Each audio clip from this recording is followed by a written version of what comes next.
Welcome to Immigration Quicktake. This is Ellie Rutledge Silver with the American Immigration Lawyers Association. Last night, President Trump delivered his first address to a joint session of Congress, a speech in which he highlighted his immigration plans. Here to respond is Benjamin Johnson, Executive Director of AILA. Ben, thanks for joining me. What do you think was President Trump's overall message on immigration? Thanks, Ellie. Yeah, when we woke up this morning, I think we did see a lot of news coverage that talked about the fact that the president's message in his first address to this joint session of Congress was more positive than we've seen him in the past. Unfortunately, I think on the subject of immigration, we continue to see a lot of very negative language. If you took his comments on immigration and distilled them and packaged them together, I think the dominant theme continues to be a lot of very negative stereotypes. He talked about immigrants taking jobs, lowering wages, all stereotypes, none of which are borne out by the evidence, but all stereotypes that he continues to drive. So I think overall the message on immigration continues to be very negative. The one glimmer of hope he did offer was the idea of legislative reform, of the need to reform our system, including a reference to a merit-based system. Unfortunately, it's hard to be too positive about the opportunity for legislative reform when so much of his language continues to be driving a very, very negative message around the issue of immigration. Thanks, Ben. What did he say about enforcement? Well, enforcement was clearly the dominant theme of his discussion on immigration, and that is what we've seen consistently from the president and his administration. He hit all of the major themes that he's been driving throughout the campaign. He said last night that he was going to build a great wall, so continues to press the border issue. He continued to talk about and praise his efforts to root out these bad hombres, these criminals in the immigrant community, and deport them out the United States quickly.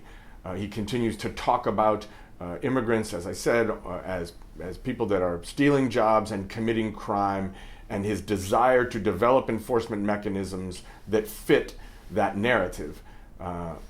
Unfortunately, this is obviously reason for all of us to be concerned because that narrative is simply wrong. Immigrants are less likely to commit crime than the native born.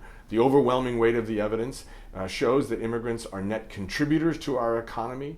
So, of course, we need smart enforcement of our immigration laws. What we don't need is enforcement policies driven by misinformation and stereotypes. And unfortunately, I think the speech last night shows that the Trump administration continues to drive an enforcement strategy based on that misinformation and those stereotypes. Was his proposal for a merit-based system surprising? Well, I can't say that I was surprised by the idea of a merit-based system.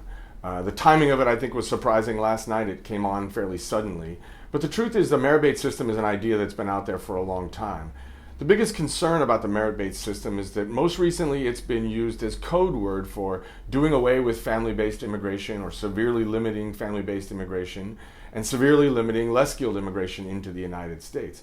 No, neither of those ideas work for our immigration system. We know that family-based immigration is at the core of our values as a nation, and it is an incredibly part of our immigration system. And we know that our economy continues to create jobs that requires less skilled workers, and that we are training more and more of our native-born workers to take themselves out of that marketplace.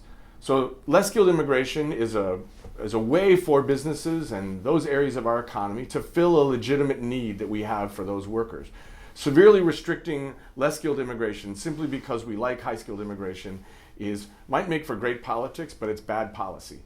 We as a nation should support an immigration system that respects the unification of families, that recognizes the need for less skilled labor as an important part of our economy, and continues to strive to attract the best and brightest from around the world. We can and should have an immigration system that does all of those things. A merit-based system as code word for doing something else is not what we need. Thanks, Ben, for joining me. For the rest of you, please stay tuned for more updates from the American Immigration Lawyers Association.